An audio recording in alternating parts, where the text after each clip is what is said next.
ఇదే Vu glow QLED 2025 Dolby edition TV Dolby vision and Dolby Atmos సపోర్ట్తో వస్తుంది. Design అయితే చాలా బాగుంది. బిల్డ్ క్వాలిటీ ప్రీమియంగా ఉంది. మంచి మెటల్ ఫ్రేమ్తో అయితే వస్తుంది. మదర్ బోర్డ్ ఏరియాలో కూడా చాలా మంచి ప్లాస్టిక్ని అయితే యూజ్ చేశారు. అండ్ రిమోట్ కంట్రోల్ కూడా డిజైన్ అండ్ బిల్డ్ క్వాలిటీ చాలా బాగుంది. హాట్ కీస్లో ప్రైమ్ అండ్ నెట్ఫ్లిక్స్ మాత్రమే ఇచ్చారు. సో ఇంకో రెండు hot star, Sony live, G5 లాంటివి, యూట్యూబ్ లాంటివి ఇస్తే ఇంకా బాగుండేది. అండ్ కనెక్టివిటీ కూడా చాలా బాగుంది. డ్యూయల్ బ్యాండ్ వైఫైని సపోర్ట్ చేస్తుంది. బ్లూటూత్ 5.3తో వస్తుంది. అండ్ ఈ టీవీ క్యాజువల్ గేమింగ్ కూడా సరిపోతుంది. VRR, ALLM సపోర్ట్ ఉన్నాయి కాబట్టి ఈ TV Google TV operating system తో వస్తుంది. ఆండ్రాయిడ్ 12తో వస్తుంది. 1.5 GHz VU ఆన్ ప్రాసెసర్ అయితే యూజ్ చేశారు.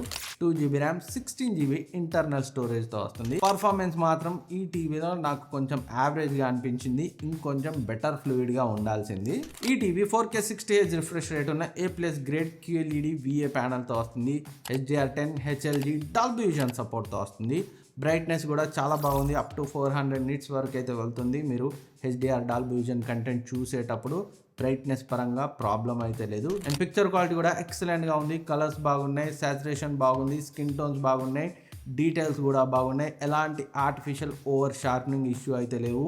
అండ్ బ్లాక్స్ కూడా VA ప్యానల్ కావడం వల్ల చాలా బాగున్నాయి. అండ్ వ్యూయింగ్ యాంగిల్స్ కొంచెం ఎక్స్ట్రీమ్ కార్నర్స్కి వెళ్తే మాత్రం కలర్స్ అయితే ఫేడ్ అవుతున్నాయి. కాంట్రాస్ట్ లెవెల్స్ కూడా డీసెంట్. 4K HDR కంటెంట్ ని అండ్ డాల్బీ విజన్ కంటెంట్ ని ఎలాంటి ఇష్యూస్ లేకుండా ప్లే చేస్తుంది. స్పోర్ట్స్ కంటెంట్ చూసేటప్పుడు మోషన్ కంట్రోల్ కూడా చాలా బాగుంది. అండ్ 24 వాట్ స్పీకర్స్ తో వస్తుంది. డాల్బీ అట్మాస్ సపోర్ట్ తో వస్తుంది. డెఫినెట్ గా డాల్బీ విజన్ సపోర్ట్ తో ఇది వస్తున్న ప్రైస్ కి బెస్ట్ ఆప్షన్. ఇన్ కేస్ మీరు బడ్జెట్ ని సామ్సంగ్, సోనీ, LGకి ఎక్స్టెండ్ చేసుకోలేకపోతేనే. అండ్ పర్చేజ్ చేయాలనుకుంటే ప్రెజెంట్ మంచి డిస్కౌంట్తో వస్తుంది. ఇక్కడ ట్యాగ్ చేస్తాను, కావాలంటే చెక్ చేయండి.